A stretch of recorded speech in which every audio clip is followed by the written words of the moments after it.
எடப்பாடியின் காதுகளுக்கு போன ரகசிய தகவல். இந்த மாதிரி தினம் தினம் வெளியாகக்கூடிய அதிமுக சம்பந்தமான அனைத்து விதமான அரசியல் தகவலையும் நீங்க உடனுக்குடனே தெரிஞ்சுக்கணும்னு நினைச்சீங்கன்னா நம்ம சேனலை சப்ஸ்கிரைப் பண்ணி ஃபாலோ பண்ணிக்கங்க. அப்படி இந்த வீடியோ பிடிச்சிருந்துச்சு அப்படின்னா ஒரு லைக் பண்றதுக்கு மட்டும் மறந்துடாதீங்க.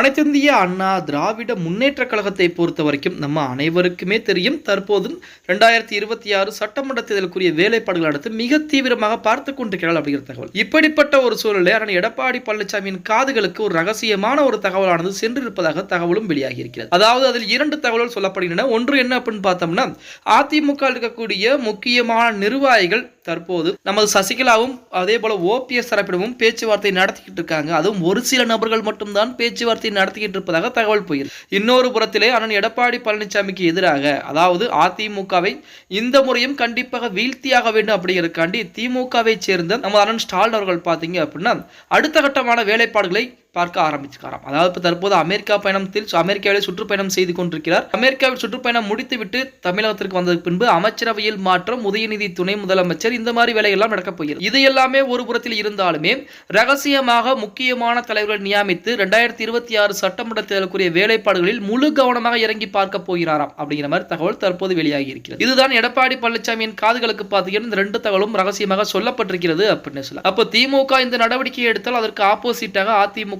வேறு நடவடிக்கை எடுத்தே ஆக வேண்டும் அப்படின்னு சொல்லி எடப்பாடி பழனிசாமி அதற்கு அடுத்த கட்ட வேலைப்பாடுகளை பார்க்க ஆரம்பித்திருக்கிறார். அது மட்டுமல்லாமல் சசிகலா ஓபிஎஸ் தரப்புடன் தொடர்பில் இருக்கக்கூடிய அந்த முக்கியமானவர்கள் யார் அப்படின்னு சொல்லி அதை குறித்தும் விசாரணை பண்ண ஆரம்பித்திருப்பதாக தகவலும் வெளியாகி இருக்கிறது அப்படின்னு கூட சொல்லி. இப்படிப்பட்ட சூழலில் அதாவது எடப்பாடி பழனிசாமி பதவியேற்றதிலிருந்து அடுத்தடுத்து தோல்விகளை சந்தித்துக் கொண்டிருக்கிறது அதிமுக. அது பூராமே பார்த்தீங்கன்னா தற்காலிகமான ஒரு தோல்வி அப்படின்னு கூட. அதாவது ஒரு அரசியல் கட்சிகள் இருக்கிறது அப்படின்னா அரசியல் கட்சிக்கு வெற்றியும் தோல்வியும் மிக சகஜமான ஒன்று. அதே போலத்தான் அதிமுக 2026 சட்டமன்ற தேர்தலில் மிகப்பெரிய ஒரு வெற்றியை பதிவு செய்ய போகிறது அப்படின்னு கூட சொல்லலாம். ஓகே गाइस, வீடியோ பிடிச்சிருந்தா மறக்காம ஒரு லைக் பண்ணி விட்டுருங்க.